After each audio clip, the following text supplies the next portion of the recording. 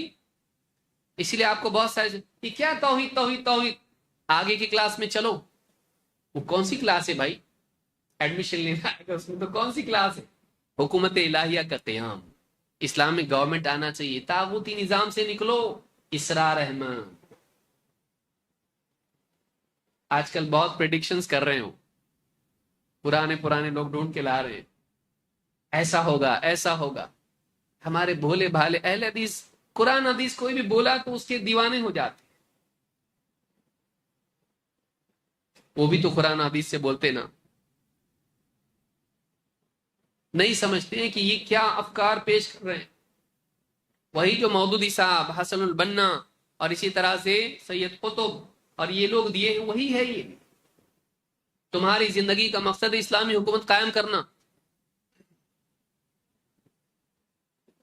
موسیٰ علیہ السلام جب مصر میں فرعون غرق ہو گیا تو کیا کیے؟ گورنمنٹ قائم کیے نا وہاں پہ مصر میں، یہ چھوڑ کے چلے گئے؟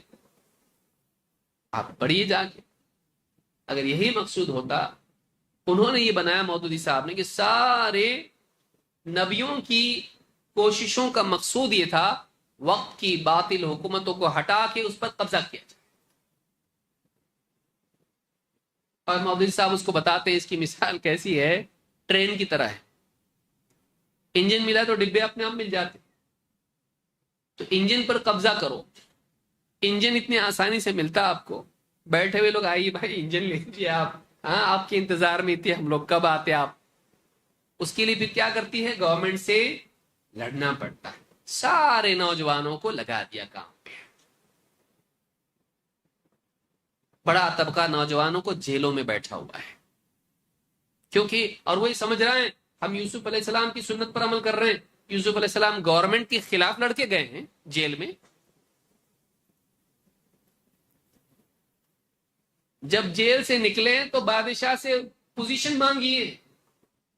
وہ مسلمان بادشاہ تھا نہیں،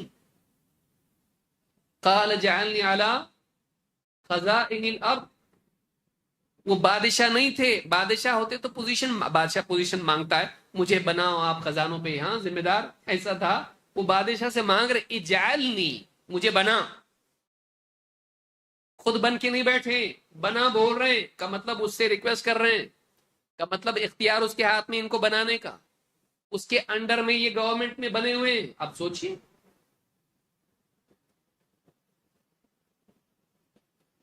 آپ، دین اگر سمجھ میں نہیں آیا صحیح، اگر آدمی کہاں قوم کو لے جاتا ہے۔ آج بڑا طبقہ آپ کو ملے گا، یہ کیا توحید، صبح سے شام تک کتاب التوحید، نعمان علی خان، یہ وہی لوگ ہیں، یہ رنگ برنگے پنچھی ہیں، کوئی نیلا، کوئی پیلا، کوئی گلابی، کوئی لال، رنگ الگ ہے لیکن ہیں وہی۔ یوتھ کلب وقت پہ برابر سمجھ میں آ جاتا، کوئی اگر پیار کرنے والا ان سے، ہاں تو برا نہ مانے، اور اگر برا لگے تو میں معذرت نہیں چاہوں گا، میرا کام صحیح بات جو مجھ کو معلوم ہے وہ بولنا ہے، خوش کرنا نہیں ہے۔ اسرار احمد کے بارے میں جب کانفرنس ہوئی، انہی کی تفسیر سے ہم کو پریرنا ملی ہے، ہم شروع سے انہی کی تفسیر سنتے ہیں، لیجئے سمجھ میں آ گیا کیا ہے۔ مودودی صاحب کی تفسیر ہی پر پلے بڑے ہیں، وہی فکر ہوگا۔ اس طرح کے جتنے لوگ ہیں کہیں نہ کہیں دو میں سے ایک چیز ان کے پاس ملے گی، آپ کو یاد رکھنی ہے۔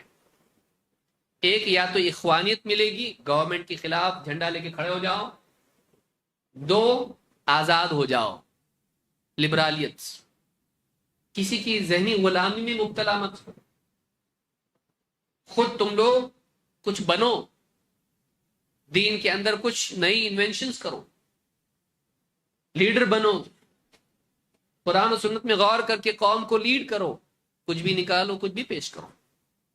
یا تو وہ آزاد مزاج ہوگا جو اپنے دل سے قرآن و سنت میں کچھ بھی معنی نکالتا ہے، یا پھر کیا ہوگا، وہ گورنمنٹ کے خلاف نوجوانوں کو لڑا دے گا. ایک بڑا طبقہ ہے، اس لیے تفصیل سے اس کو بتا رہا ہوں کیونکہ یہ بڑا مسئلہ ہے. اخوانیت کی وجہ سے جو مسئلہ پیدا انہوں نے، اور مسئلہ کیا ہوا، انہوں نے کہا کہ یہی توحید ہے، توحید کا مسئلہ ہے یہ. توحید ربوبیت، توحید الوہیت، توحید اسماء و صفات. ایک توحید ہے جو تمہارے علماء چھوڑتے ہیں، توحید حاکمیت. توحید حاکمیت کیا ہے؟ حکم اللہ ہی کا چلے گا، اور اس کے لیے کیا کرنا پڑے گا؟ اب مختلف ملکوں میں مسلمان رہتے ہیں، وہاں کے طاغوتی نظام کو ہٹا کے اسلامی نظام لانا پڑے گا. حکومتوں سے لڑ جاؤ، اور یہی توحید کا تقاضا ہے. قوموں کو، نوجوانوں کو حکومتوں سے لڑا دے. اب کھلا کھلا تو نہیں کرتے، تو پھر کیا کرو، انڈر دا کارپٹ سیکرٹ کچھ اس طرح کے مشن بناؤ، ایسی اپنی ٹیم بناؤ اور خاموشی کے ساتھ میں کام کرو. نوجوانوں کی زندگیاں برباد، کئی نوجوان جیلوں میں، اور یہ سمجھ رہے کہ ہم حق پر ہیں، اور سارے علماء گمراہ ہیں، یہ حق چھپانے والے ایسا سمجھتے ہیں. توحید حاکمیت الگ سے کسی توحید کا نام نہیں ہے. حکم اللہ کا، یہ دونوں شیخ ابن عثیمین کہتے ہیں، دونوں بھی جو ہیں یہ توحید ربوبیت اور توحید الوہیت کے دو پہلو ہیں. کہ حکم اللہ کا ہے، یہ اللہ کا حق ہے. اس اعتبار سے کائنات کا نظام ہو یا شریعت کے احکام ہو، یہ اللہ کی طرف سے ملتے ہیں، یہ ربوبیت کا حصہ ہے. اور بندہ اللہ کی شریعت کے مطابق جیے، اللہ کے احکام پر عمل کرے، اللہ کی عبادت کرے، تعبدی اعتبار سے یہ توحید الوہیت کا حصہ ہے. آپ کو الگ سے کسی توحید کی قسم بنانے کی ضرورت نہیں ہے، لیکن وہ اس لیے بناتے ہیں تاکہ حکومتوں سے لڑانے کے لیے کہیں، حاکم کی تکفیر کرنے کے لیے کہیں. کیا کرتے ہیں یہ جتنے بھی حاکم ہیں نا، سب مسلمان گورنمنٹ جتنے بھی حاکم بن کے بیٹھے ہوئے، سب کے سب کافر ہو گئے. کیوں؟ اس لیے کہ اللہ کی شریعت کا نفاذ نہیں کرتے ہیں، اور یہ توحید ہے، اور یہ توحید میں غلط ہے، اس لیے توحید سے باہر ہیں، مشرک ہو گئے، کافر ہو گئے. لیجئے، حاکموں کو کافر بنا کر ان کے خلاف بغاوت کے لیے کھڑے کر. سب سے پہلے ہمارے دین میں توحید ہے، لیکن توحید کو صحیح طور پر سمجھنا بھی ضروری ہے. وہ تعبیرات نہیں جو اخوانیت سے اثر لینے والے لوگ دین کی اور توحید کی تعبیر کر رہے ہیں. سب سے پہلے ہمارے دین میں توحید اور ایمان، عقیدے کو صحیح کرنے کی اہمیت ہونا چاہیے. کتنے لوگ ہیں جن کو عقیدہ معلوم نہیں، لیکن آپ ان سے پوچھیں، ان کو معلوم ہے کہ نیوز میں کیا چل رہا ہے، غزہ میں کیا ہو رہا ہے، اور فلسطین میں کیا ہو رہا ہے، فلاں جگہ کیا ہو رہا ہے، فلاں ملک میں روہنگیا میں کیا ہو رہا ہے، فرانس میں کیا ہو رہا ہے، لیکن انہیں توحید کی بنیادی باتیں معلوم نہیں ہوں گی. اسماء و صفات میں ان کی غلطیاں ہوں گی، حتیٰ کہ توحید ربوبیت میں غلطیاں کریں، نہیں معلوم ہوگا. ضروری ہے کہ سب سے پہلے توحید کو اہمیت دی جائے. ایک بڑا طبقہ ہے جو قبر پرستی میں مبتلا ہے مسلمانوں کا، ایمان کے نام پر، اولیاء کی محبت کے نام پر. توحید سب سے اہم چیز ہے دین میں، یہ سلف کا بنیادی معاملہ ہے. ایمان کی اصلاح کرنا، عقیدے کی اصلاح کرنا، عقیدہ نمبر 1 پر ہے. بعض لوگ مذاق اڑاتے ہیں، کیا عقیدہ، عقیدہ کب تک کرتے رہیں گے؟ اور بھی تو مسائل ہیں.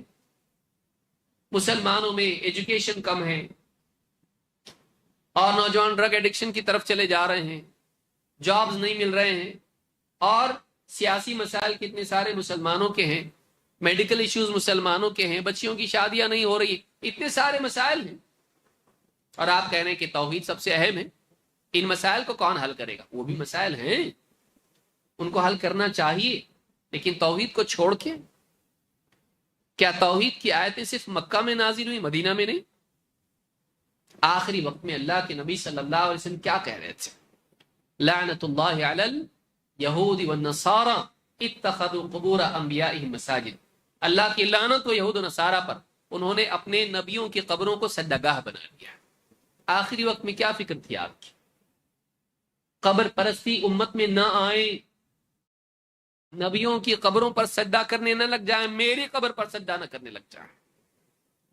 آخری وقت میں رسول اکرم صلی اللہ علیہ وسلم کی فکر تھی کہ امت قبر پرستی میں مبتلا نہ ہو جائے، اور آپ دیکھیے آج امت قبر پرستی میں نہیں ہے، ایک بڑا طبقہ ہے، حتیٰ کہ عرب میں لوگ قبر پرستی میں مبتلا ہوئے۔ شیخ الاسلام محمد ابن عبد الوہاب رحمہ اللہ نے بڑی محنت کر کے قبر پرستی کو وہاں سے ختم کیا، ورنہ پیڑوں کو تک لوگ ناڑے اور دھاگے باندھ کے ان کی عبادت کرنے لگ گئے تھے۔ پیڑوں سے کوئی بچہ مانگتا ہے، لیکن وہ وہاں آج آپ ہمارے اپنے ملک میں دیکھیے، پڑوس میں آپ دیکھیے، گاؤں گاؤں گلی گلی آپ کو ملے گا کہ لوگ قبروں پر جا کر چادریں چڑھا کر اور وہاں پر دھاگے ناڑے باندھ کر کڑے وہاں کے پہن کے، اب لڑکا چاہیے مجھ کو، نکاح ہو جائے گا، اس کا پاس ہو جاؤں گا میں امتحان میں، کورٹ کا کیس مسئلہ حل ہو جائے گا، بابا حل کر دیں گے، بابا حل کر دیں گے۔ سب سے بڑا مسئلہ توحید کا ہے کہ اللہ کی عبادت کریں، اللہ کے ساتھ شرک نہیں کریں، اللہ ہی کو اپنا رب مانے، اللہ ہی کو معبود برحق مانے، اور اللہ کی طرح کسی کو نہیں مانے، اللہ کو اپنی ذات و صفات میں کامل مانے، اللہ کو اپنی ذات و صفات میں منفرد مانے، اسماء و صفات میں اللہ کا کسی کو شریک نہ کرے۔ سب سے اہم مسئلہ یہ ہے۔ لیکن دھیرے دھیرے بعض اوقات یہ ہوتا ہے کہ ہمارے اہل حدیث نوجوانوں میں لوگ آتے ہیں، ہو گیا نا اب توحید، آگے بڑھو۔ آگے بڑھو کا مطلب کیا ہے؟ سیاست میں اترو، حکومت قائم کرو، ہمارے ساتھ جڑو۔ کب تک یہ توحید کا درس چلتا رہے گا؟ بس ہو گیا، امت کے بڑے مسائل حل کرو، اور نوجوان ان کے ساتھ جڑ جاتا ہے، چلا جاتا ہے، اور سیاست میں اتر کے خود اس کی توحید خراب ہو جاتی ہے۔ پھر شیعہ بھی چل جاتا، وہ بھی تو اپنے دینی بھائی ہے نا، ہاں لیکن سعودی والے کافر، ہاں یہ جراثیم جب آ جاتے ہیں، پھر سیاسی ایجنڈا میں ہمارے ساتھ ہو جائیں اگر اسلامی حکومت قائم کرنے کے اعتبار سے، تھوڑے لوگ اس سے تو کام چلنے والا نہیں، زیادہ ہونا چاہیے، تو سب کو جمع کرنا ہے، پھر ناڑے والے بھی چل جاتے، دھاگے والے بھی چل جاتے۔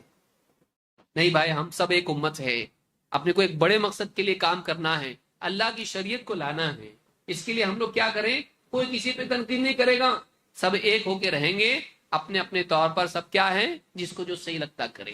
پھر شیعہ بھی چلتا ہے، شیعہ کا انقلاب بھی صحیح تھا، انہوں نے دیکھو اللہ کی شریعت نافذ کی نا، وہاں پہ انقلاب آیا نا، وہاں پہ وہاں توحید آئی، توحید آئی، اپنے اماموں کو اللہ کے ساتھ رب بنائے ہوئے، قرآن کو محرف مانتے ہیں، ابو بکر و عمر کو جہنمی مانتے، منافق مانتے ہیں، عائشہ رضی اللہ تعالی عنہا کو نعوذ باللہ زانیہ مانتے ہیں۔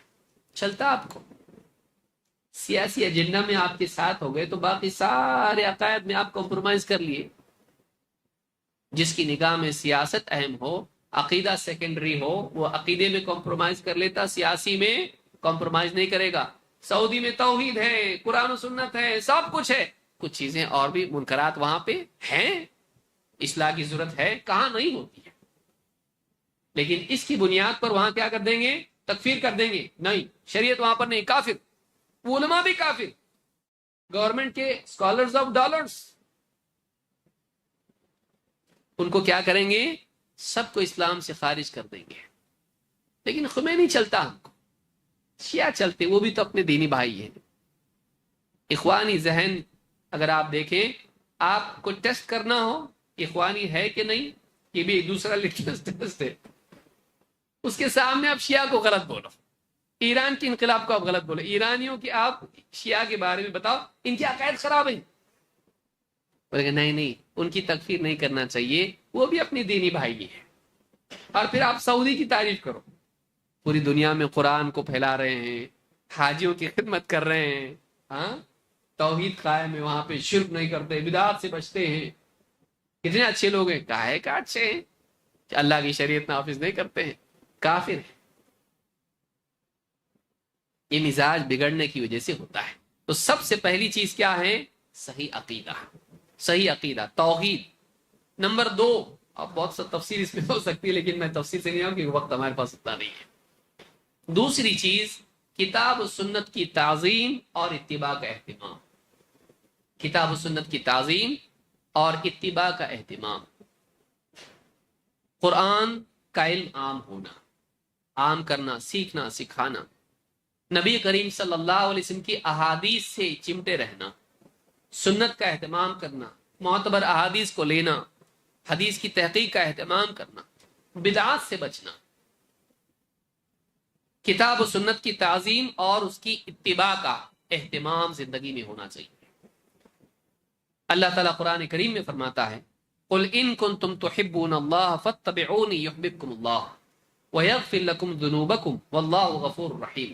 اے نبی آپ کہیے کہ اگر تم واقعی اللہ سے محبت کرتے ہو تو میری اتباع کرو، اللہ بھی تم سے محبت کرے گا اور تمہارے گناہوں کی مغفرت کرے گا، کیونکہ اللہ بڑا غفور ہے، رحیم۔ قل اطیعوا اللہ والرسول، اور یہ بھی کہو اللہ کی مانو، رسول کی مانو، فَإِن تَوَلَّوْا فَإِنَّ اللَّهَ لَا يُحِبُّ الْكَافِرِينَ، اگر یہ پیٹ پھیر کے نکل جائیں، قبول نہ کریں اس دعوت کو، تو اللہ تعالیٰ کافروں کو پسند نہیں کرتا ہے۔ پہلی آیت میں کس سے محبت کرتا ہے اور دوسری آیت میں کس سے محبت نہیں کرتا ہے، یہ ہے جو نبی کریم صلی اللہ علیہ وسلم کی پیروی کرے، آپ کی اتباع کرے، آپ کو فالو کرے، اللہ اس سے محبت کرتا ہے۔ اور جو آپ کے حکم کو نہ مانے، اللہ کے حکم کو نہ مانے، نبی کے حکم کو نہ مانے، اللہ نے ان کو کافر قرار دے دیا۔ جو اللہ کا حکم نہ مانے، رسول کا حکم نہ مانے، اسلام سے خارج، اور اللہ ایسے لوگوں کو پسند نہیں کرتا ہے۔ کتاب و سنت کا اہتمام زندگی میں ہونا چاہیے۔ اللہ تعالیٰ قرآن کریم میں فرماتا ہے وَإِذَا قِيلَ لَهُمْ تَعَالَوْا إِلَى مَا أَنزَلَ اللَّهُ وَإِلَى الرَّسُولِ رَأَيْتَ الْمُنَافِقِينَ يَصُدُّونَ عَنْكَ صُدُودًا۔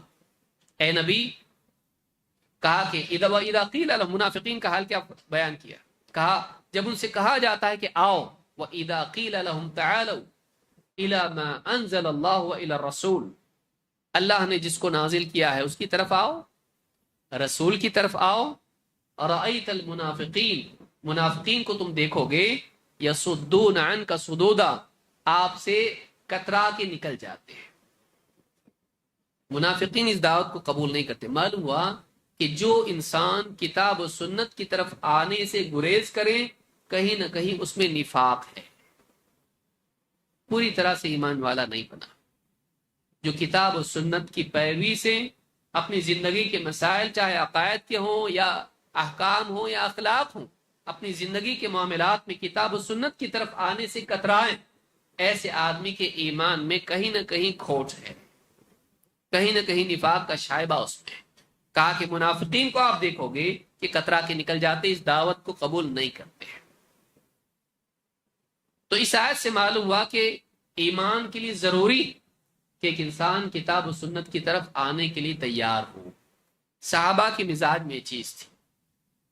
اللہ تعالیٰ نے فرمایا انما كان قول المؤمنین اذا دعوا الى الله ورسوله ليحكم بينهم ان يقولوا سمعنا واطعنا۔ ایمان والوں کا مزاج یہ ہوتا ہے کہ جب انہیں بلایا جاتا ہے، دعوت دی جاتی ہے اللہ کی طرف، اس کے رسول کی طرف کے فیصلہ کریں، یعنی کتاب و سنت کی بنیاد پر ان کے درمیان فیصلہ ہو اختلافات کا، تو کیا کہتے ہیں؟ وہ کہتے ہیں ہم نے سنا اور ہم سننے سے بھی گریز نہیں کرتے اور ماننے سے بھی گریز نہیں کرتے ہیں۔ کتاب و سنت کی بات ہم سننے والے، اور سننے کے بعد سنی انسنی نہیں کرتے جیسے یہود کرتے تھے، سمعنا وعصینا، نہیں، ایک کان سے سن کے دوسرے کان سے نکال دیا، اور ایسا بھی نہیں کرتے کہ ہمارے دلوں میں اس کے لیے انکار ہو، یا ایسا بھی نہیں کرتے کہ کچھ مانیں گے کچھ نہیں مانیں گے، پورا پورا مان لیتے ہیں۔ وَمَا آتَاكُمُ الرَّسُولُ فَخُذُوهُ وَمَا نَهَاكُمْ عَنْهُ فَانْتَهُوا، جو کچھ رسول تم کو دیں اسے لے لو، جس سے روک دیں اس سے رک جاؤ۔ یہ نہیں کرتے کہ کچھ لیں گے کچھ نہیں لیں گے، جو ہمارے مسلک کے مطابق ہو وہ حدیثیں لیں گے، دوسری حدیثیں نہیں لیں گے، یا لیں گے لیکن تاویل کے ساتھ لیں گے۔ ایسا نہیں کرتے، ایسا بھی نہیں کرتے۔ ہم صرف وہی حدیثیں مانتے ہیں جو قرآن سے ٹکراتی نہ ہو، یعنی ہمارے نزدیک قرآن سے ٹکراتی نہ ہو، سائنس سے ٹکراتی نہ ہو، عقل سے ٹکراتی نہ ہو، یا سرے سے حدیث ہی نہیں لیتے، ہم صرف قرآن کافی ہمارے لیے نہیں۔ قرآن اور سنت دونوں، چاہے سمجھ میں آئیں یا سمجھ میں نہ آئیں۔ ایک طبقہ ہے جو پوری طرح سے منکر حدیث نہیں ہے، لیکن منکر حدیث کیسا ہے؟ وہ یہ حدیث قرآن سے ٹکراتی ہے، تو قرآن سے ٹکرانے کی وجہ سے کیا کر دیا؟ حدیث کا انکار۔ جیسے عذاب قبر کا معاملہ ہے یا اس طرح کے اور بھی معاملہ، جادو کا معاملہ ہے، کہا کہ ہم کو جادو ہوتا ہے، اس کو ہم مان نہیں سکتے۔ نبی صلی اللہ علیہ وسلم پر سحر ہوا، نہیں مان سکتے۔ کیوں؟ کیونکہ مشرکین کہتے تھے کہ تم ایسے آدمی کے پیچھے چلو گے جو رجل مسحور ہے، تو یہ نہیں ہو سکتا ہے۔ حالانکہ قرآن میں ہے کہ یخیل الیہ من سحرہم انہا تسعی، کہ جب جادوگروں نے اپنے عصا زمین پر لاٹھیاں اور رسیاں ڈالیں تو موسیٰ علیہ السلام کو ان کی رسیاں لاٹھیاں سحر کے نتیجے میں، سحر کے اثر سے حرکت کرتی ہوئی دکھائی دیں۔ کس کو؟ موسیٰ علیہ السلام کو۔ یخیل الیہ من سحرہم، ان کے جادو کے اثر سے ان کو وہ حرکت کرتی ہوئی دکھائی دی، تخیل ہوا، خیال گزرا، دکھائی دے رہا تھا ان کو ایسے، اس کو سحر تخیل کہتے ہیں۔ تو قرآن میں بھی تو ہے، اور حدیث میں کیا ہے؟ آپ کو یہ خیال گزرتا تھا کہ آپ نے ایک کام کیا لیکن نہیں کیا ہوتا تھا، بیوی کے پاس گئے لیکن نہیں گئے ہوتے تھے۔ اس میں کیا مسئلہ ہے؟ اس میں یہ تو نہیں ہے کہ آپ کو وحی کے معاملے میں اس طرح کا معاملہ ہوا۔ جو آدمی نے کہ اگر ایسا مان لیں گے ہم لوگ کہ جادو ہوا نبی صلی اللہ علیہ وسلم پر، تو پوری وحی مشکوک ہو جاتی ہے۔ اچھی بات ہے، یہ بتاؤ کیا نبی صلی اللہ علیہ وسلم بھولتے تھے کہ نہیں؟ بھولنا بشریت کی خصائص میں سے ہے، اور نہ بھولنا، اب دیکھیے اس میں کیسا ہے، دایاں گیا تو بھی مرا، بایاں گیا تو بھی مرا۔ لا یضل ربی ولا ینسى، میرا رب نہ بھولتا ہے نہ خطا کرتا ہے۔ یضل یخطی، اللہ گمراہ نہیں، مطلب خطا نہیں کرتا ہے۔ لا یضل ربی ولا ینسى، تو رب بھولتا نہیں ہے، تو نہ بھولنا کس کی خصوصیت ہے؟ اللہ کی خصوصیت ہے۔ بندے بھولتے ہیں۔ نبی صلی اللہ علیہ وسلم کے بارے میں اگر کہے نہیں بھولتے تھے تو اللہ کے برابر کر دیا، اور اگر بھولتے ہیں مانتا ہے اور بھولے۔ نماز میں سو آپ کو ہوا، ابن قیم کہتے کہ 5 مرتبہ ہوا زندگی میں، تشہد میں ہوا، 2 رکعت پر سلام پھیر دیا، اس طرح سے آپ کو 5 مرتبہ ہوا۔ اب کوئی آدمی اسی کو بنیاد بنا لے، بولے بھولتے تھے تو ہو سکتا ہے قرآن بھی بھول گئے ہوں، نعوذ باللہ، ہو سکتا ہے کئی باتیں اللہ کی طرف سے آئی بھول گئے ہوں، کیا اس سے دروازہ نہیں کھلتا؟ تو اس کا جواب اس کے پاس کیا ہے؟ نہیں، اللہ تعالیٰ یاد رکھاتا تھا آپ کو، آپ وہ چیز نہیں بھولتے تھے، کچھ بھولتے تھے لیکن وہی کا پہنچانا نہیں بھولتے تھے۔ تو جادو میں بھی اس کو ماننے میں کیا رکاوٹ؟ کہ سحر آپ کو دنیا معاملات میں ہوا، خانگی معاملات میں ہوا، لیکن چونکہ اللہ رب العالمین جیسے بھول میں وحی کے بارے میں اللہ نے آپ کو محفوظ رکھا، اسی طرح سے سحر کے معاملے میں بھی اللہ تعالیٰ نے قرآن کے بھولنے اور وحی کے معاملے میں اختلاط کا شکار ہونے سے اللہ نے محفوظ رکھا۔ کیوں نہیں مان سکتے؟ لیکن جب آدمی کی سمجھ بگڑ جاتی ہے تو ایک مفروضہ قائم کر لیتا ہے اور وحی کا انکار کر دیتا ہے، سنتوں کا انکار کر دیتا ہے، اور قرآن میں جو اس کی تعویلات کر دیتا ہے۔ جادو کا نہیں ماننے والا، قرآن میں ہم کو سورت آخر میں اللہ تعالیٰ نے ہم کو سورت الفلق میں گرہیں لگا کر اس میں پھونک مارنے والیوں کی شر سے اللہ ہم کو بچا، من شر النفاثات فی العقد۔ تو جب جادو کا کوئی اثر ہی نہیں ہوتا ہے تو اس کا شر، اس کے نقصان، وہ گھر میں بیٹھ کے پھونک مار رہی، اس سے اثر ہوگا؟ اس کا شر ہے، جب شر ہے تبھی تو پناہ مانگنے کے لیے کہا۔ لیکن بعض لوگوں نے عقل کی بنیاد پر اس کا انکار کیا اور پھر اس کے بعد میں حدیثوں کا انکار کر دیا۔ ایسی ساری حدیثیں جن میں جادو کا بیان ہے، کہا جادو کی کوئی حیثیت نہیں ہے، اور آج بھی ایسے لوگ ہیں۔ تو قرآن و سنت کو ماننا، چاہے عقل کے خلاف ہو، چاہے وہ ہمارے تجربات کے خلاف ہو، اس کی پیروی کرنا، چاہے وہ ہمارے امام کے خلاف ہو، یہ بھی مسئلہ بڑا مسلمانوں میں ہے. یہ حدیث ہے لیکن یہ شافیوں کی دلیل ہے، ہماری نہیں بن سکتی. اچھا ماشاءاللہ، نبی شافی کے تھے کہ تیرے؟ بعض اوقات آدمی حدیث سے کہتا بخاری کی ہے، سب صحیح بات ہے، لیکن یہ کس کی دلیل ہے؟ ہمارے مسلک پہ یہ نہیں ہے. بات تو صحیح ہے لیکن ہمارے مسلک میں ایسا نہیں، حدیثوں کو قبول نہیں کرتا ہے. یا بعض اوقات مان لیتا ہے لیکن عمل نہیں کرتا ہے. نہیں، سلف کا منہج ہے کہ جب سنت سامنے آ جائے تو اس کو قبول کیا جائے گا، اس کو رد کیا جائے گا نہیں. امام شافعی رحمۃ اللہ علیہ فرماتے ہیں اجمع المسلمون على ان من استبانت له سنت رسول اللہ صلی اللہ علیہ وسلم لم يكن له ان يدعها لقول احد من الناس. پوری امت کا، مسلمانوں کا اس بات پر اجماع ہے، سب اس بات پر متفق ہیں کہ جس شخص کے لیے اللہ کے رسول صلی اللہ علیہ وسلم کی سنت واضح ہو جائے، اس کے سامنے آ جائے، اس کے لیے جائز نہیں کہ کسی کے قول کی وجہ سے اس کو چھوڑ دے، چاہے پھر وہ کوئی امام ہو، چاہے کوئی پیر ہو یا نیوٹن ہو. نیوٹن بھی نہیں چلے گا. نہیں، یہ حدیث سائنس کے حساب سے ٹھیک نہیں لگتی ہے. سائنس کی تحقیق ایسی ہے. اور ہاں، بلکہ قرآن میں بھی بعض لوگوں کو لگنے کا، قرآن میں حدیث میں آیا کہ نبی صلی اللہ علیہ وسلم کا سینہ چاک کیا گیا اور اس کو نکال کے اس کو ایمان اور حکمت سے دل کو بھرا گیا.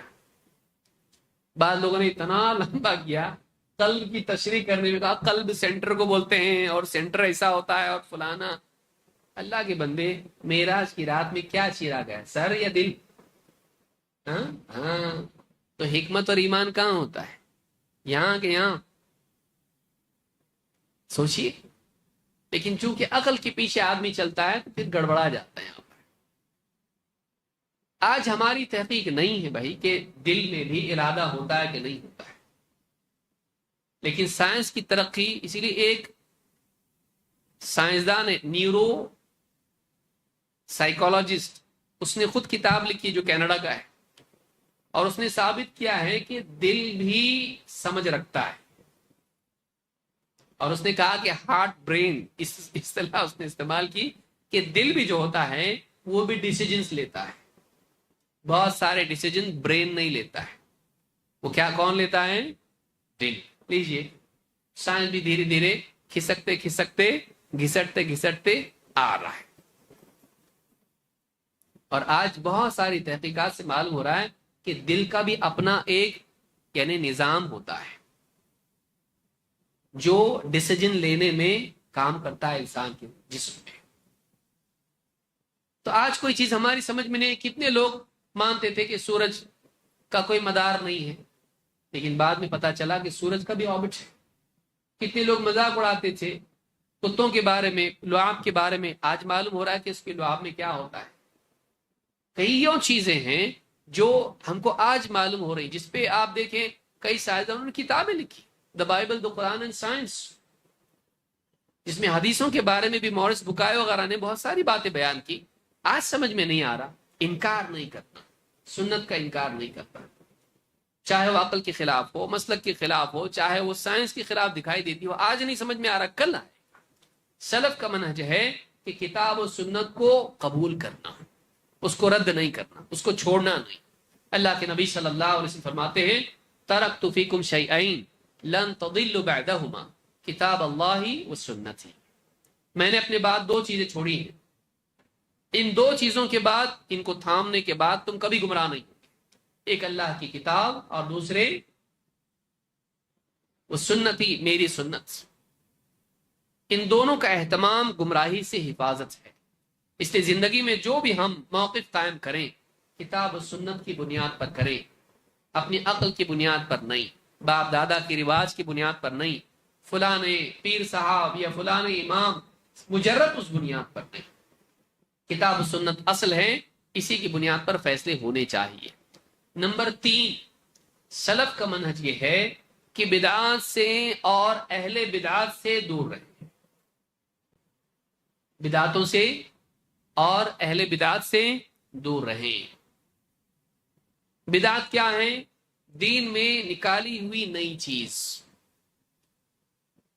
دین میں اگر کوئی نئی چیز نکالی جائے، ابن تیمیہ رحمۃ اللہ علیہ فرماتے ہیں ان البدعۃ فی الدین ہی ما لم یشرعہ اللہ ورسولہ، دین میں بدعت وہ چیز ہے جو نہ اللہ نے نہ اس کے رسول نے دین بتائی، جس کو اللہ اور اس کے رسول نے مشروع نہیں کیا، دین قرار نہیں دیا، وہ بدعت ہے، وہ دین نہیں ہے۔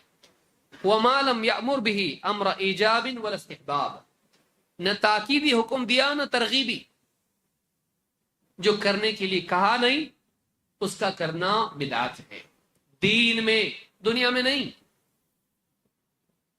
مائک استعمال کر رہے ہیں یا گاڑیوں میں سواری کر رہے ہیں یا اس طرح کی جتنی چیزیں کر رہے ہیں، دوائیاں استعمال کر رہے ہیں، یہ دنیا ہے، دین نہیں ہے،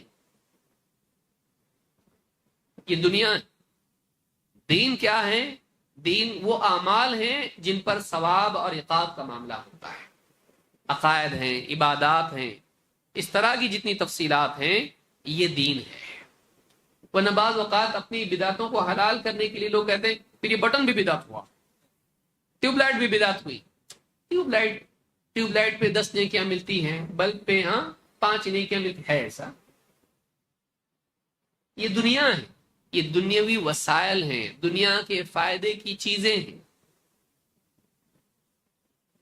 اس میں ایک آدمی آزاد ہے جب تک کہ اس کے حرام ہونے کی دلیل نہ ہو وہ حلال، لیکن عبادات میں، دین میں، جب تک کہ اس کے کرنے کی دلیل نہ ہو وہ چیز حرام ہے۔ یہ فرق یاد رکھنا ضروری ہے کہ بدعت دین میں ہوتی ہے، اس لیے اللہ کے نبی صلی اللہ علیہ وسلم نے فرمایا من احدث فی امرنا ھذا ما لیس منہ فہو رد، جو ہمارے اس دین میں کوئی ایسی چیز نکالے جو اس میں نہیں تھی وہ رد ہو جائے گی۔ ہمارے اس دین میں، دنیا معاملات میں نہیں، تو اونٹ پہ سفر کر، گھوڑے پہ، گدھے پہ، یا بس میں جا، ٹرین میں جا، پلین میں جا، یا بائیسیکل پہ جا، یا کسی اور چیز پر جا، یہ دین نہیں ہے، یہ دین نہیں ہے، یہ دنیاوی وسائل ہیں، ان میں بدعت نہیں آتی ہے، بدعت دین میں آتی ہے۔ اس لیے بہت بڑا طبقہ ہے جو اس میں خلط ملط کرنے کی وجہ سے کنفیوز ہو گیا۔ بعض وہ ہیں جنہوں نے غیر بدعت کو بدعت بنا دیا، اپنی طرف سے بدعت کا حکم لگا دیا، یہ نہیں چلتا دین میں، اور بعض وہ لوگ ہیں جنہوں نے کہا کہ چونکہ یہ حلال ہے اس لیے بدعت بھی حلال ہے، انہوں نے بدعت کو بھی بدعت حسنہ کے نام پر دین میں داخل کر دیا، یہ اچھا ہے اس لیے چلتا ہے، لیکن اچھا ہے طے کون کرے گا؟ ہر آدمی کو کچھ نہ کچھ اچھا لگتا ہے، اگر ہم اپنے دل پر مدار رکھیں مجھے بڑا اچھا لگتا ہے، کیا ہم دین میں داخل کر سکتے؟ نہیں، اپنے دل سے ہم کسی چیز کو دین بنا سکتے نہیں۔ اس تعلق سے آپ دیکھیں ابن مسعود رضی اللہ تعالیٰ کہتے ہیں اتبعوا ولا تبتدعوا فقد کفیتم، اتباع کرو، دین میں نئی چیزیں نکالو مت، جتنا دین تم کو ملا ہے وہی تمہارے لیے کافی ہے، نیا نکالنے کی ضرورت نہیں ہے۔ کتاب و سنت جتنا ہم کو دیا گیا ہے اس میں غور و فکر کر کے آپ نئے دور کے لیے احکام نکال سکتے ہیں، نیا کرنے کی ضرورت نہیں۔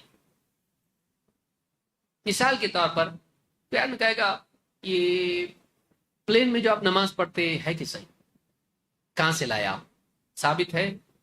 نہیں، بدعت۔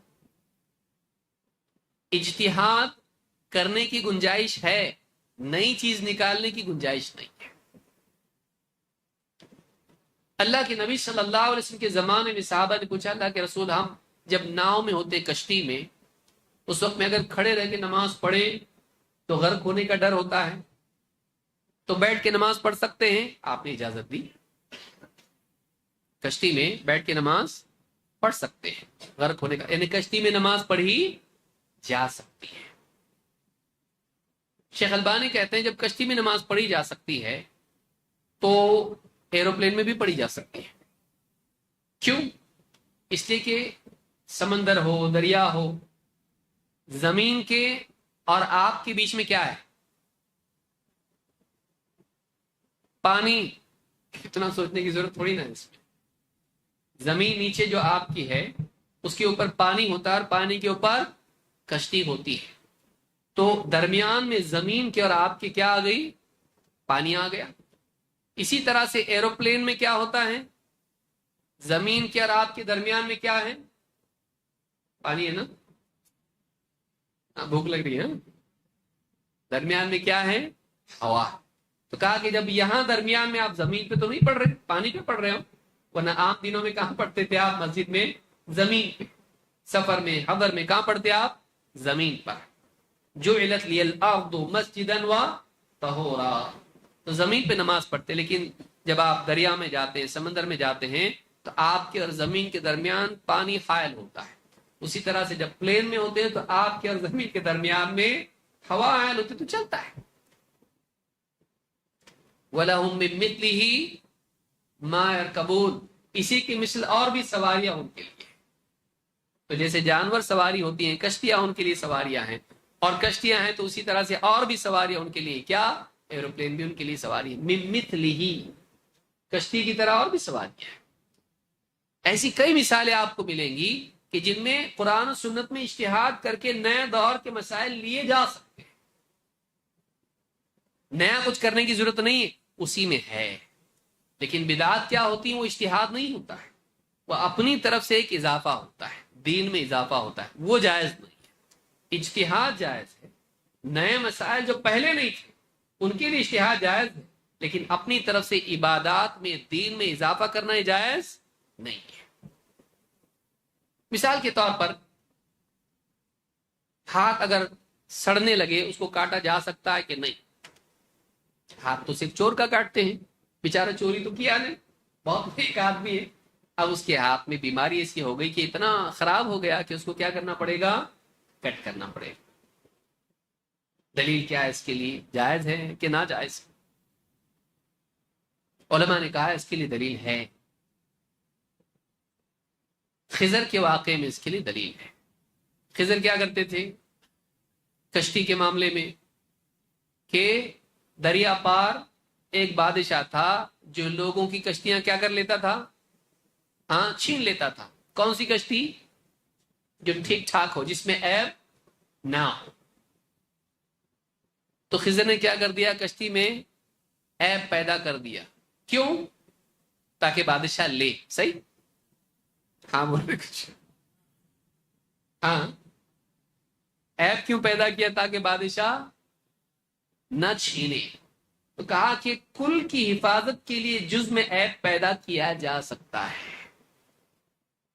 پوری کشتی کو بچانے کے لیے تھوڑی خرابی اس میں پیدا، پارشل ڈیفارمیٹی اس میں کی جا سکتی ہے پورے کو بچانے کے لیے. تو پورا جسم اگر محفوظ رہ سکتا ہو، اگر ورنہ ہاتھ سڑتے سڑتے پورا جسم خراب ہو جائے گا، مر جائے گا، ہلاک ہو جائے گا. تو پورے جسم کی حفاظت کے لیے اگر تھوڑا سا کاٹا جا سکتا ہے تاکہ باقی پورا محفوظ رہے، تو اس کی دلیل ہم کو دیکھیے علماء کیسے ڈھونڈ کے نکالتے. ہر آدمی آپ مت کیجیے ایسے، کچھ کا کچھ نکالنا شروع کریں گے. اس کے لیے قیاس کے لیے بنیاد ہونی چاہیے، اس میں علت ہونی چاہیے، حکم وہی ہونا چاہیے، اور وہ ساری چیزیں اس کے لیے علماء نے بتائی ہے. ہاں، اصل ہو، فرع ہو، اور علت ہو اور حکم ہو، چار چیزیں ہوتی ہیں اس کے اندر. تو بدعت یہ ہے کہ اپنی طرف سے دین میں کچھ نیا نکالا جائے. اجتہاد بدعت نہیں ہوتا ہے، اجتہاد کی گنجائش ہوتی ہے. ایسے کئی مسائل ہیں جس میں اجتہاد کیا جا سکتا ہے، لیکن بدعت دین میں اضافے کا نام ہے. بدعت سے بچنا چاہیے. اسی لیے کوئی آدمی یہ کہے کہ یا 12 ربیع الاول کا جلوس یا قبروں پر چادر چڑھانا، تعظیم کے، ساری چیزیں کیا ہیں؟ یہ بدعت ہے. بلکہ بہت ساری چیزیں اس میں شرکیات میں سے بھی ہوتی، کیونکہ بدعت عقیدے میں بھی ہوتی ہے اور عبادات میں بھی ہوتی ہے. جتنے باطل عقائد ہیں جو بعد کے دور میں لوگوں نے نکالے، ان کے جو عقائد ہیں، قدریہ ہوں، جہمیہ ہوں، اس طرح ساری بدعت ہیں. بدعت سے ہم کو بچنا چاہیے، نئے عقائد سے، نئے اعمال سے ہم کو بچنا چاہیے. دین میں اضافہ جائز نہیں ہے. تو سلف کا منہج یہ ہے کہ بدعت سے بچنا چاہیے، اور اہل بدعت سے بھی بچنا چاہیے، چاہے وہ اچھا دکھائے. لوگ بدعت کیوں ایجاد کرتے ہیں؟ ان کو اچھا لگتا ہے. اچھا تو ہے، کیا غلط ہے؟ ابن عمر رضی اللہ تعالیٰ عنہ کہتے ہیں کل بدعت ضلالہ، وَإِنْ رَآهَا النَّاسُ حَسَنَةً، ہر بدعت گمراہی ہے چاہے لوگوں کو وہ اچھی دکھائی دیتی ہو. ہر بدعت گمراہی ہے چاہے وہ لوگوں کو اچھی دکھائی دیتی ہو. بہت ساری چیزیں دیکھنے میں اچھی لگتی ہیں لیکن وہ صرف اس لیے غلط ہیں کہ وہ کیا ہے؟ دین میں نئی چیز ہے. میت کی طرف سے قرآن خوانی کرتے ہیں، کیا غلط ہے؟ سب جمع ہوتے ہیں مسجد میں، اللہ کی کتاب پڑھتے ہیں اس کو ثواب پہنچانے کے لیے، اس کے لیے خیر خواہی اس میں ہے. پھر قرآن خوانی کے بعد میں مٹھائی بھی ملتی ہے. غلط کیا ہے اس کا؟ برا کیا ہے؟ برا یہ ہے کہ اس کا کوئی ثبوت نہیں ہے. ابن مسعود رضی اللہ تعالیٰ عنہ کے وقت میں کچھ لوگ مسجد میں بیٹھے ہوئے کنکریوں پر ذکر کرتے تھے. وہ کیا، ان کا گروپ لیڈر تھا، جیسے آئی ٹی میں ہوتا ہے نا گروپ لیڈر ہوتا ہے، تو ان کا گروپ لیڈر تھا. بولتا تھا 100 بار لا الہ الا اللہ پڑھو. سارے لوگ کنکریوں پر لا الہ الا اللہ لا الہ الا اللہ دائرہ بنا کے بیٹھے ہوئے. 100 مرتبہ سبحان اللہ کہو، سارے پڑھنا شروع کرتے تھے. ابن مسعود رضی اللہ تعالیٰ عنہ پہنچے، ڈانٹ کے ان کو کیا کر دیا؟ ہٹا دیا. لمبا واقعہ ہے جس کو امام الدارمی اور امام احمد نے روایت کیا. تو آپ نے ان کو گمراہ قرار دیا، غلط کہا، اور بعد میں خوارج کے ساتھ مل کے صحابہ کے خلاف لڑنے والوں میں سے انہی میں سے تھے. وہ کیا کر رہے تھے؟ وہ اللہ کا ذکر کر رہے تھے لیکن ایسے طریقے سے کر رہے تھے کہ جو سنت نہیں ہے. تو ذکر غلط نہیں ہے، اس کا طریقہ غلط ہے. لیکن اکثر اوقات لوگ سمجھ نہیں پاتے، کہتے فاتحہ پڑھنا غلط ہوتا کیا؟ قرآن پڑھنا غلط؟ ہم فاتحہ دے رہے ہیں تو فاتحہ پڑھنا غلط کیسا ہوا؟ فاتحہ قرآن میں نہیں ہے کیا؟ نماز میں پڑھتے نہیں کیا؟ تو فاتحہ کرنے سے غلط کیسا ہوتا؟ قرآن پڑھنے کو غلط بولیں گے آپ؟ ان کا آرگیومنٹ ایسا ہوتا ہے، قرآن پڑھنا غلط مطلب آپ کے حساب سے دیکھو یہ لوگ بولتے ہیں قرآن پڑھنا غلط. قرآن پڑھنا غلط نہیں ہے، اس طریقے سے قرآن پڑھنا غلط ہے، اس مقصد سے قرآن پڑھنا غلط ہے. تو اکثر اوقات کنفیوز ہو جاتے ہیں لوگ. دین کی ایک ثابت شدہ چیز ہوتی ہے اور اس کو ایک غلط طریقے سے اپنایا جاتا ہے. لوگ دونوں میں فرق نہیں کر پاتے ہیں کہ اس کو غلط بول کیوں رہے ہیں علماء. قرآن پڑھنا غلط نہیں ہے، سورہ فاتحہ غلط نہیں ہے، اس طرح سے کھانے میں برکت کے لیے سورہ فاتحہ پڑھنا اور یہ طریقہ اپنانا یہ غلط ہے. سورہ فاتحہ 4 قل اور اس طرح سے درود آگے 11 پیچھے 11 یہ غلط ہے. بولے درود بھی غلط بولتے ہیں، معاوضات بھی غلط بولتے ہیں، سورہ فاتحہ کیسے لوگ ہیں جو قرآن اور نبی کے درود کے مر گئے مردود نہ فاتحہ نہ درود. دیکھو فاتحہ کو بھی غلط بولتے ہیں، درود کو بھی غلط بولتے ہیں. کیسے لوگ ہیں؟ یہ دشمن مصطفیٰ ہیں. لیکن وہی لوگ عید کے دن اذان دیں گے عید کی نماز کے لیے نہیں. وہی لوگ نماز میں شروع میں درود پڑھیں گے، ثنا کی بجائے کون میں جا کر طیب میں درود پڑھتا تو اتنی دیر مرا تو بیچ میں. ایک کام کر، اللہ کی حمد و ثنائی ہوتی ہے نا ثنا میں، ایک کام کر تکبیر کے بعد فوراً درود سے شروع کر، ایک دم بگننگ اچھی ہونا چاہیے اپنی شاندار. باقی سب میں بھی تو کیا کرتا؟ پہلے درود پڑھتا نا، دعا سے پہلے درود ہونا چاہیے نا؟ نہیں، درود ہونا چاہیے نا. تو ایک کام کر، سورہ فاتحہ میں کیا ہے؟ دعا ہے کہ نہیں؟ فاتحہ سے پہلے درود دیتا نا تو، پڑھتا نا تو. 11 مت پڑھ، اللہ کے بندے نماز بہت لمبی ہو جائے. ایک کام کر، سورہ فاتحہ جو نماز میں پڑھتا ہے اس سے پہلے درود پڑھ. یہ کہاں سے لائے؟ کوئی بھی نہیں کرتا، اس نہیں کرے گا. اب تو دشمن نہیں ہے نبی کا، اب دشمن نہیں ہوا تو نبی کا. ہم دشمن ہو گئے اور تو دشمن نہیں. پر لیکن ایسے ثابت تو نہیں ہے نا. تو ہم کیا بول رہے تھے جب سے؟ ہم بھی تو یہ بول رہے تھے کہ ثابت نہیں ہے، لیکن تو درود کی محبت میں اتنا اندھا ہو گیا تھا کہ ثابت نہیں کا اصول ہی بھول گیا تھا. اب یاد آیا تجھ کو. اکثر اوقات آدمی ایک اصول یہاں یاد رکھتا ہے، وہاں بھول جاتا ہے، کیونکہ یہاں اس کا دل پسند کرتا ہے، وہاں اس کا دل پسند نہیں کرتا ہے. رواج کے مقابلے میں نبی کریم صلی اللہ علیہ وسلم اور صحابہ کے طریقے کو اہمیت دینا یہ عقل مندی ہے. آدمی اپنے دور کے رواج کو مانتا ہے، نبوی رواج کو نہیں مانتا.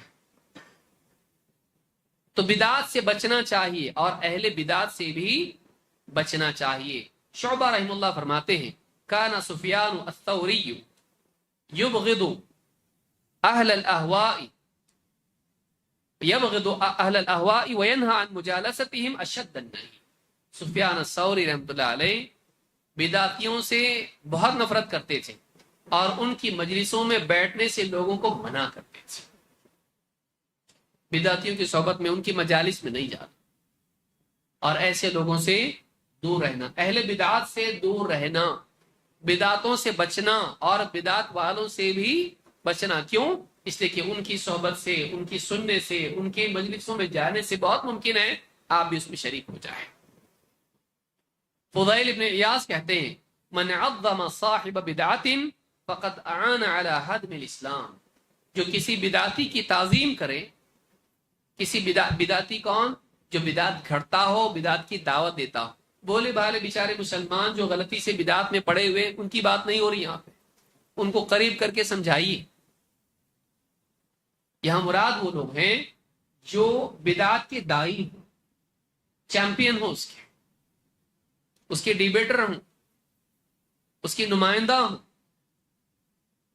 ایسے لوگوں کے بارے میں ہے کہ جو ایسوں کی تعظیم کرتا ہے فقد اعان علی ہدم الاسلام، اس نے اسلام کو ڈھانے میں مدد کی. اسلام سنت کا نام ہے. جو طریقہ نبی صلی اللہ علیہ وسلم نے رائج کیا وہ اسلام ہے. اور بدعت اسلام کو کمزور کرتا ہے، بدعتی اسلام کو کمزور کرتا ہے. اس سے دور رہیں، اس سے دور رہیں اور اس کی تعظیم سے بچیں. نمبر 4، نقل کو عقل پر مقدم کرنا. سلف کے منہج میں ایک یہ چیز بھی ہے، جو ثابت شدہ چیزیں ہیں ان پر عقل کو مقدم نہیں کیا جائے گا. عقل نمبر 1 پر، باقی دلیلیں اس کے پیچھے. انجن عقل، ڈبے ساری دلیلیں نہیں. اصل دلیل کیا ہوگی؟ کتاب و سنت. عقل اس کے تابع ہوگی. ہم اس کو تسلیم کر لیں گے جو کتاب و سنت میں ہے، چاہے عقل میں آئے یا نہ آئے. زندگی کے سارے معاملات میں، دین کے معاملات میں جتنے بھی احکام ہیں، کبھی وہ عقل میں آئیں گے، کبھی نہیں آئیں گے. پیشاب کرنے کے بعد کیا ہے؟ غسل واجب ہو جاتا نا؟ ہاں نہیں، پیشاب کے بعد غسل نہیں واجب، لیکن انسان کو احتلام ہو جائے تو فرق کیا ہے؟ حائضہ عورت جب پاک ہو جاتی ہے روزوں کی قضا کرتی ہے لیکن نمازوں کی نہیں. لیکن دین میں اہم کیا ہے؟ روزوں اور نماز میں افضل کیا ہے؟ وَاعْلَمُوا أَنَّ خَيْرَ أَعْمَالِكُمُ الصَّلَاةُ. اچھی طرح جان لو تمہارے سارے اعمال میں سب سے بہترین عمل نماز. سارے اعمال میں سب سے افضل کیا ہے؟ نماز. لیکن حائضہ نماز کی قضا نہیں کرتی. کس کی قضا کرتی ہے؟ عقل میں آتا. کئی احکام ایسے کہ انسان اپنے طور پر ترجیح نہیں دے سکتا ہے، اپنے طور پر ترجیح نہیں دے سکتا یہ زیادہ صحیح کہ وہ زیادہ صحیح. ایسے کتنے احکام ہیں، اس کو تابع ہونا پڑتا ہے کتاب و سنت. فجر میں قرات کیسے کرتے ہیں؟ جہری کے سری؟ جہری. اور مغرب اور عشاء میں جہری. ظہر اثر میں کیوں؟ دھوپ رہتی کر کے. بعد بولتے اس زمانے میں لوگ تھکے ہوئے ہوتے تھے اور دھوپ ہوتی تھی، گرمی کی وجہ سے گلا بھی سوکھ جاتا. ہاں، اس کی وجہ سے کیا کرتے تھے؟ سری قرات کرتے تھے. جمعہ میں اس دن دھوپ نہیں رہتی تھی. آپ عقل سے کچھ بھی نکالو گے، عقل لنگڑی ہوتی ہے، آگے جا کے پکڑی جائے گی. یہاں آپ کی بات فٹ ہوگی، آگے جا کے فٹ نہیں ہوگی. اسی لیے ابو ہریرہ رضی اللہ تعالیٰ عنہ سے کسی نے پوچھا کہ یہ جو معاملہ ہے سری جہری کا کیا ہے؟ کہا دیکھو جن نمازوں میں اللہ کے نبی صلی اللہ علیہ وسلم نے جہر کیا ہم جہر کرتے ہیں، جن میں سر کیا ہم سر کرتے ہیں، بس خلاص۔ کیوں کرتے آپ جہر اور سر؟ ہمارے نبی نے ایسا کیا۔ کیوں کرتے آپ ایسا؟ ہمارے نبی نے ایسا کیا۔ جہری پڑھی تو جہری، سری تو سری، پھر عید کی نماز بھی جہری اور جمعہ بھی جہری، ٹھیک، دن میں ہے اجالا ہے اندھیرا ہے کچھ۔ سفر میں قصر کیا، حضر میں پوری پڑھی، کیوں کیا؟ ہمارے نبی نے ایسا۔ فجر کو آدھا نہیں کیا، قصر میں کیا کرتے ہیں آدمی؟ قصر کا مطلب ہے جتنی نماز ہم حضر میں پڑھتے ہیں اس کو آدھا کریں۔ مولوی صاحب مغرب کو کیا کریں؟ 1.5 پڑھیں۔ اور فجر کو کیا کریں؟ سب کو آدھا کرنا ہے تو پھر فجر کو آدھا کیوں نہیں؟ 1 رکعت نماز پڑھیں گے، کیوں نہیں؟ صرف 4 کو کیا کرنا ہے؟ 2۔ ایسا کیوں؟ فجر میں کیوں نہیں؟ مغرب میں کیوں نہیں؟ ٹھیک ہے مغرب میں تو سمجھ میں آتا ہے کہ میتھمیٹیکل ڈسپیرٹیز میں کچھ پرابلم اس کے اندر ہے، لیکن فجر میں تو ہو سکتا تھا نا، آدھا ہو سکتا تھا، وہ کیوں نہیں کیا؟ ہمارے نبی نے ایسا نہیں کیا۔ لیکن قاعدے سے تو ہونا چاہیے نا، خاموش۔ قاعدہ سنت ہے، تیری عقل نہیں۔ سمجھ میں آ رہی بات؟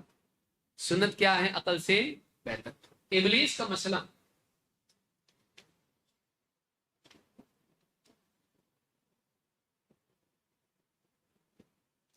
ابلیس کا مسئلہ کیا تھا؟ اس نے اللہ کے حکم کے مقابلے میں اپنی عقل میں جو بات آ رہی ہے اس کو کیا دی؟ ترجیح۔ اللہ کا حکم تھا سجدہ کر، سارے فرشتے سجدے میں گئے، اور ابلیس کو بھی سجدہ کا حکم تھا، اللہ ما منع کا ان تسجد، یعنی اللہ نے حکم اس کو بھی دیا تھا۔ وہ فرشتہ نہیں تھا، جن تھا، لیکن اسپیشلی اس کو بھی حکم تھا۔ اس نے اللہ کا حکم نہیں دیکھا، اس نے کیا کہا؟ انا خیر منہ، میں اس سے بہتر ہوں۔ کون بتایا؟ اس کی عقل نے بتایا۔ انا خیر منہ خلقتنی، اس کی علت بھی بتائی، اس کا ریزن بھی، سائنٹیفک ریزن بتایا اس نے۔ بہتر ہونے کا کیا ہے؟ سائنٹیفک ریزن ہے اس کا، بھائی یہ سب بے بنیاد تھوڑی نہ تھا۔ خلقتنی من نار وخلقتہ من طین، تو نے مجھے آگ سے پیدا کیا، اسے مٹی سے، تو آگ افضل ہے مٹی سے، لہٰذا میں بھی آگ سے بناؤں تو میں افضل ہوں مٹی والے سے، میں سجدہ اس کو نہیں کروں گا۔ اپنی عقل کو ترجیح دی اللہ کے حکم پر۔ کیا نتیجہ ہوا؟ ترقی ہوئی، پروموشن ہوا، ذلیل ہو کر قیامت تک کے لیے ملعون قرار پایا۔ معلوم ہوا کہ سنت یا وحی یا اللہ کی طرف سے آئے ہوئے علم کے مقابلے میں اپنی عقل کو ترجیح دینے میں انسان کے لیے ذلت ہے۔ اللہ رب العالمین ہم کو سمجھ عطا فرمائے۔ مزید باتیں ہم انشاءاللہ مغرب کی نماز کے بعد دیکھیں گے۔ وقت ختم ہو گیا ہے، اس لیے باتیں ہم بچی ہوئی جو باتیں ہیں مغرب کے بعد دیکھیں گے۔